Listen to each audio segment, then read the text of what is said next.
ये कहानी महाराष्ट्र के एक छोटे से गांव तुम्बाड़ की है। कहते हैं तुम्बाड़ देवी देवताओं द्वारा श्रापित है क्योंकि इस गांव के लोगों ने बहुत साल पहले एक मंदिर की रचना की जिसमें हस्तर को पूजा जाता था। हस्तर पूर्ति की देवी की पहली संतान था। पूर्ति की देवी यानी अनगिनत अनाज और सोने का पति क्नॉइस और 16,000 देवी देवताओं को जन्म देने वाली जन्नी अस्तर बहुत ज्यादा लालची था। उसने देवी का सारा सोना हड़प लिया था और साथ ही वो सारे अनाज पर भी कब्जा करना चाहता था, पर बाकी देवी देवताओं ने उसे ऐसा करने से रोक दिया और उसे छोटे छोटे तिनकों में बांट दिया।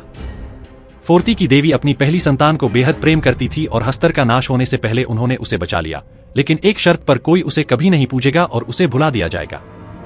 पर तुम्बाड़ गांव के पूर्वजों ने जब से उसका मंदिर बनाया तब से देवी देवताओं का क्रोध तुम्बाड़ पर बारिश बनकर बरसता है। नॉइस लेकिन कहते हैं अस्तर ने प्रसन्न होकर अपना जितना सोना था सब उस मंदिर को अर्पित कर दिया, लेकिन वह मंदिर के अंदर कहाँ छुपा है यह किसी को नहीं मालूम। कई लोग वो खजाना पाने की चाह में मंदिर में गए तो जरूर, पर कभी वापस नहीं लौटे, इसलिए वो मंदिर सालों से बंद पड़ा। गिरीश नाम के एक पंडित ने भी उसी खजाने की लालच में अस्तर की खूब पूजा करी और वहां जाने का सोचा। उस दिन हमेशा की तरह बाहर जोरदार बारिश हो रही थी। मंदिर के अंदर बहुत अंधेरा था और किसी मरे हुए जानवर की बुआ रही। अपने हाथ में मशाल लिए वो आगे बढ़ा। उसका पैर एक हड्डी के ढांचे पर पड़ा और उसने देखा कि उसके आसपास जंगली थपेड़ों की लपट में कई लोग अधमरे से पड़े थे। वो देख के बहुत घबरा गया, पर हिम्मत करके आगे बढ़ उसे अचानक एक जानवर की दहाड़ने की आवाज आई। उसने छिप के देखा तो आधे इंसान राधे भेड़िए जैसा जानवर किसी इंसान की चमड़ी को चबा रहा था। क्नॉइस। गिरीश ये सब देख ही रहा था कि उसके बगल से और वो उनसे बचते बचते नीचे गिर पड़ा। उस जानवर ने गिरीश को देख लिया और उस पर एक जोर का वार किया। वो जानवर उसे मुंह से घसीटता हुआ की मूर्ति के नीचे ले गया और उसे नीचे छोड़ के वहां से चला गया।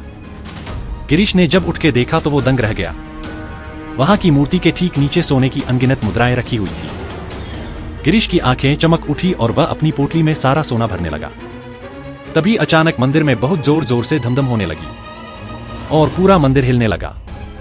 जब गिरीश ने नजर उठाकर देखा तो हर तरफ से भूतों की फौज हाथ में मशाल लिए उसकी तरफ आगे बढ़ रही थी। ऐसा डरावना दृश्य देखकर उसके पसीने छूट गए और वो कोठरी वही छोड़कर बहुत जोर से दरवाजे की तरफ भागा और किसी तरह वो आग में लिपटा हुआ मंदिर के बाहर। बारिश तेज थी जिसकी बदौलत आग तो बूझ गई पर उसका सारा शरीर जल चुका था।